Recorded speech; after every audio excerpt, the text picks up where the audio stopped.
The media will always try to amplify something because it's rage baiting and it's click and it's views, which translates to money. And if it's negative against Trump, it gets front page news. Of course. But when you actually look at where the funding stream is coming from, it actually goes back to China. And this is not the only incident where they try to drive a wedge between Americans and then actually compartmentalize with Hispanic Americans specifically. So in 2016, now the largest voting minority in the country are Hispanic Americans, specifically of Mexican descent. And I think you can find that stat on pewhispanic.org.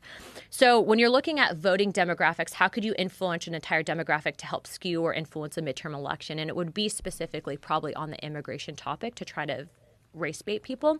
But then you have this aspect of the same guy, Neville Singham, his wife actually funds an organization called Code Pink. So this is all Chinese money now going to a separate cause. And this one specifically is on the Israel versus Palestine issue. They don't care about Israelis or Palestinians. This is a Chinese funded group. And what they're doing is they're using that front in an effort to then divide on that topic as well. So it's a multifaceted approach using minority classes in order to actually push the end goal, which would be communism.